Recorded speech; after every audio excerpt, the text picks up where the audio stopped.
impressed by that performance. I got to imagine you're feeling good. Talk to us how you're feeling after that one. I feel great. Came out. I think I'm pretty healthy, so I like that the most. Yeah, I think that we thought your best chance was on the feet. I mean, did you feel that you were going to completely outmatch her on the feet?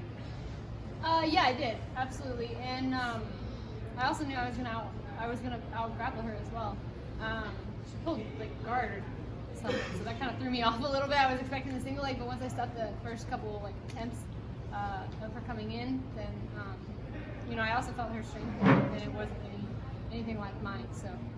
Going into it, did you know that? I mean, we thought there was just kind of this matchup of these top prospects, right? Two young prospects that look like they're the future of the division. I mean, did you feel like this was going to be a test to prove you are deserving, or did you know that you were going to be able to outclass her?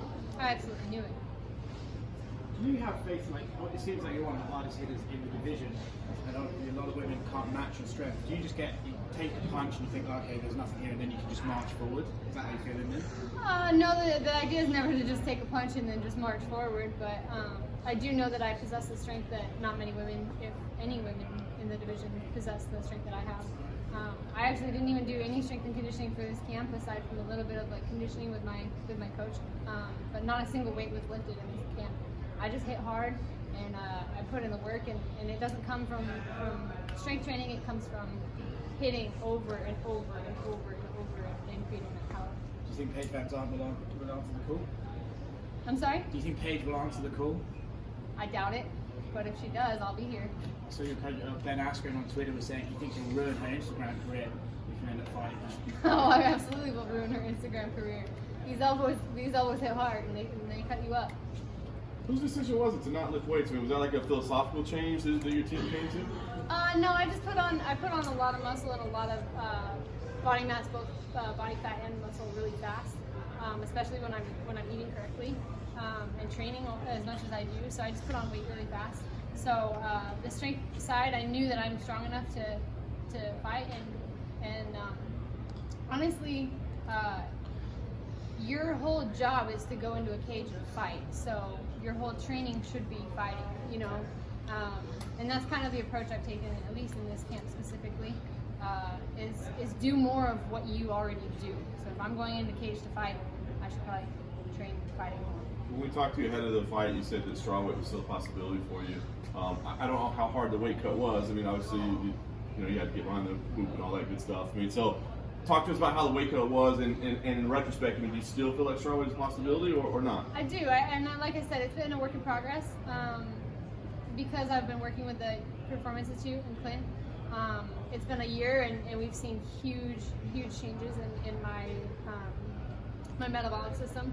And so I truly believe that's a possibility for me. It's just a process. It's not an overnight kind of thing. So I made weight, and I felt amazing. I didn't have a hard weight cut. I maybe did like 3 bouts, and 3 or 4 maybe, I think. But either way, I made weight. I felt great, and it'll just take effort. It's discipline, and I'll make it. You feel like this was a statement win tonight, putting away Gillian in the first round. Very impressive. I do. I just did an interview back in the back, and the question was about if I felt like this was the most impactful fight that I've had, and I think each one has shown a different side of me, and this one kind of showed the just brawler and just run forward, strike, and ruin your life kind of fight. And then the debut was obviously great, and the JJ Aldrich fight was a good fight to show a little bit of adversity. So I think they've all made a huge impact in my. And there's been some talk, leading into this fight that you were overlooking Gillian because of the Paige Van Zandt talk. Do you feel like you kind of silenced those critics with that win tonight? Absolutely. I don't overlook anyone. I train as though that person that I'm fighting is the best in the world, but that doesn't mean I'm going to give them the credit that kind of credit on social media either. So, yeah. Working a full camp at Rufus Sport, did you feel the difference in the cage tonight, just with some of the stuff you learned over this camp? Absolutely. I feel like I came out and I was prepared. In the back I was saying, I didn't feel as nervous as I did the last one, and that's only going to come with time. I'm going to get more and more confident in my abilities, but I just felt ready. I felt like there was nothing that she was going to come at me with that I wasn't already ready for. Training with Duke and Kush and Gerald and Ben, all of them have shown me different things and different scenarios, and I never watched any film for this fight. Really? They watched it all, and they just prepared me for the scenarios that they were gonna thought would be shown to me. And Brendan winning earlier in the night, did that impact you at all? Just heading into the fight give you a little bit of a boost? It did. When I was in the back, I was anxious because anytime I watch someone that I know and I train with fight, it makes me nervous. You know, being in the gym with people, you know, with Brendan and all the guys at Rufus Sport, I mean, they're like family. You know, they call me one of the guys. So I definitely feel like it's kind of a family kind of thing.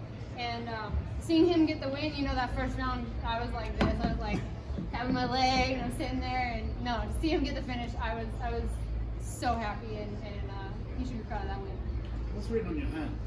What's written on my hand? It says, "I am undefeated." And then there's a Bible verse, and then on my wrist it had, you know, and then I always write on my gloves, my hand wraps, and my arms. What's the Bible verse?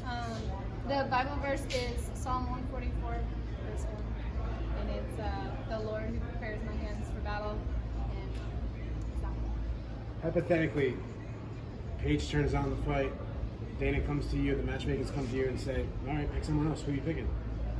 Well, first of all, if Paige turns on that fight, I'm going to assume I'm 9-0. And after that, you know, we've talked about a couple different things. You know, I've had a couple different conversations. There's been talk about Antonina Shevchenko.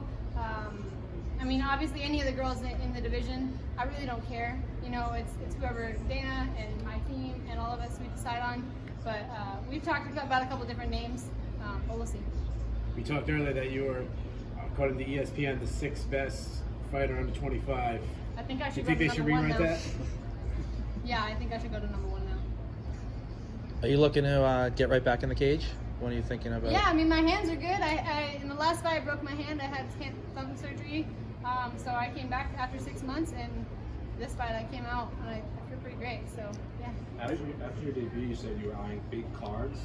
That's what you want. What's a card coming up that you had your eyes on? I had my eyes on this one. So I haven't looked at it yet. Like I said, we'll go and talk. But I think I make the card big now. So I think we're good. How are you celebrating tonight? Obviously with the family, I know that's a big part of it, but any plans for tonight?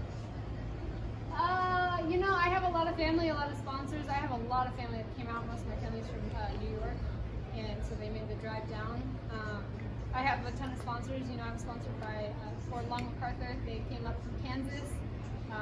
Toyo Tires. I have a lot of people behind me who are here and who want to celebrate with me. So I'm hang out with them. You're undefeated. You just mentioned this was a big card. You're on the main card against a ranked opponent. I mean, you have one of these wow moments, eye-opening.